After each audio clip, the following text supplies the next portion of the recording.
देखिए, तो आज हम यहाँ पे इधर मिले हैं इसीलिए कि ब्रेस्ट कैंसर के बारे में हम लोगों को जानकारी आपको देना है या फिर आपसे भी पूछना है कि आपके दिमाग में क्या चल रहा है ब्रेस्ट कैंसर को लेके, ब्रेस्ट कैंसर के लेके क्या मीथ चल रहा है, क्या प्रॉब्लम आप फेस कर रहे हो। क्योंकि आपका जो काम है पेशेंट को लेके, तो पेशेंट भी आप देख रहे होते हैं कि ब्रेस्ट कैंसर वाला पेशेंट भी आप मैनेज कर रहे हो। आज ये अक्टूबर जो मंथ है वो ब्रेस्ट कैंसर अवेयरनेस मंथ है, इसीलिए ब्रेस्ट कैंसर को लेके हम लोग बातचीत करते हैं, कैंप होता है, बहुत सारी जगह बहुत सारा प्रोग्राम होता है। बट क्यों होता है?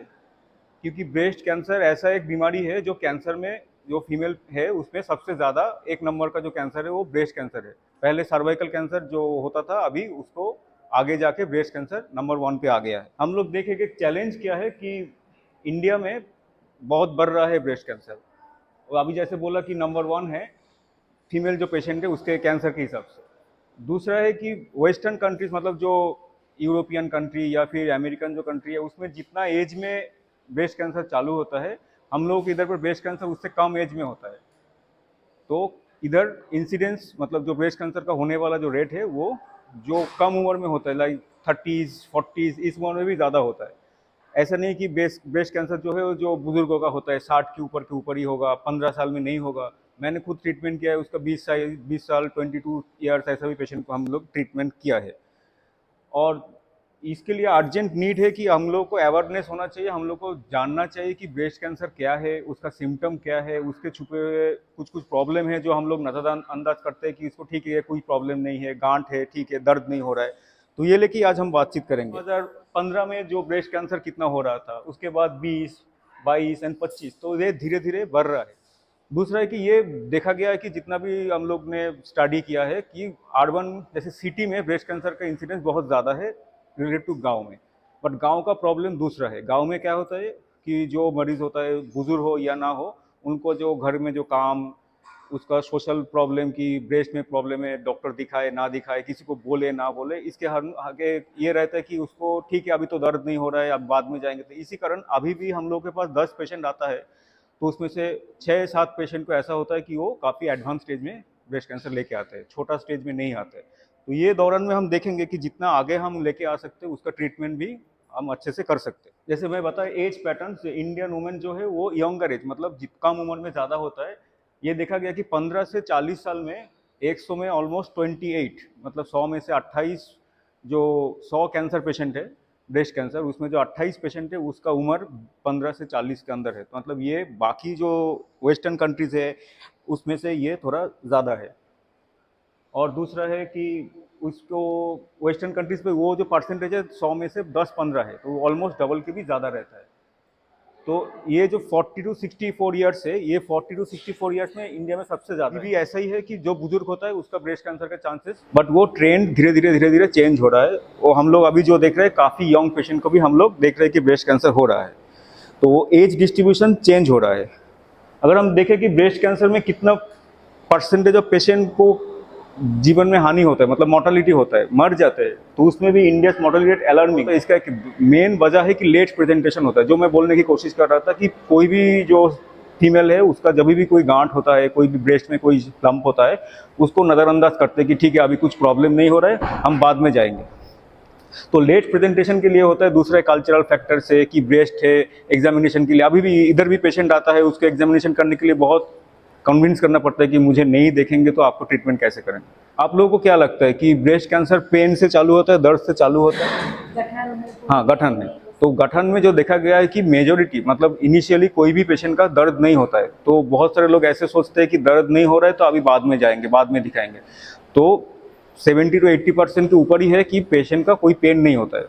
ऑपोजिट भी ऐसा है कि बहुत सारे यंग पेशेंट है जिसका ब्रेस्ट पेन होता है, जो नॉर्मल है, जिसको हम फाइब्रोएडेनोसिस बोलते हैं, फाइब्रोएडेनोमा बोलते हैं। तो वो ब्रेस्ट में जो पेन होता है वो पेन कैंसर के लिए इन जनरली नहीं होता। दूसरा है कि पता है कि ओल्डर एज, मतलब बुजुर्गों को कैंसर हो रहा है, तो ये डेटा चेंज हो रहा है। तीसरा और एक इम्पॉर्टेंट है कि फैमिली हिस्ट्री, कि जिसके परिवार में ऑलरेडी ब्रेस्ट कैंसर है उसी को ही ब्रेस्ट कैंसर होना है ऐसा नहीं है। हम लोग अगर 100 पेशेंट देखते हैं तो उसमें से 90 to 95 में कोई फैमिली हिस्ट्री नहीं रहता है।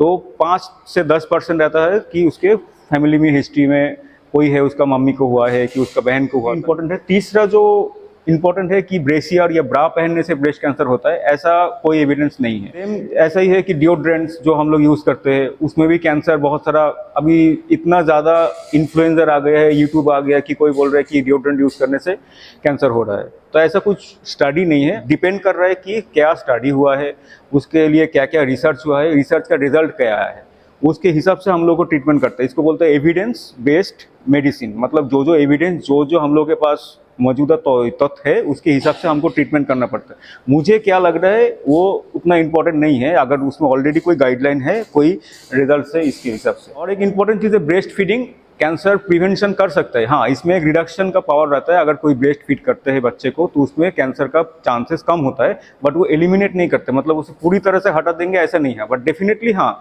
अगर कोई ब्रेस्ट फीडिंग कर रहा है, breast feeding is a protective for breast cancer, ये ठीक है, बट एलिमिनेट नहीं होता है। ऐसा नहीं कि ब्रेस्ट फीडिंग किया तो क्या ब्रेस्ट कैंसर नहीं होने वाला है। अभी इंपॉर्टेंट है कि डायग्नोसिस, एक पेशेंट आता है मेरे पास या फिर हॉस्पिटल में, उसका ब्रेस्ट में लंप है, तो उसका आगे ट्रीटमेंट के लिए हम लोग को क्या इन्वेस्टिगेशन मिनिमम करना है। कभी कभी हम बोलते हैं कि एफएनएसी करो, कभी कभी हम बोलते हैं बायोप्सी करो।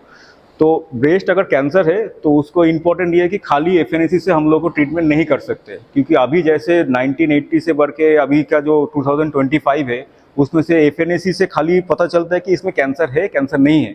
बट हम लोग जब बायोप्सी करते हैं, जैसे टू कट बायोप्सी करते हैं, जो मोटा सा, थोड़ा सा मोटा, एफएनएसी में पतला सा एक सुई डाल के सेल निकल रहे थे, और टू कट बायोप्सी में थोड़ा सा मोटा एक सुई डाल के थोड़ा सा टिश्यू लेके आ रहा है। तो टिश्यू का अगर हम प्रोसेस करते हैं उसके बाद उसमें एक रिपोर्ट आता है कि कैंसर है, कैंसर नहीं है, और उसके साथ और भी बहुत सारा इंपॉर्टेंट इन्फॉर्मेशन मिलते हैं जो कि आगे का ट्रीटमेंट का बहुत इंपॉर्टेंट एक फैक्टर से, उसके हिसाब से हम लोगों को ट्रीटमेंट चेंज करना पड़ता है कि इसको ट्रीटमेंट में मेनली क्या है। एक है उसका ऑपरेशन, दूसरा है केमोथेरेपी, रेडिएशन, और कभी कभी बाकी का कुछ दवाई जैसे हार्मोन थेरेपी और इम्यूनोथेरेपी।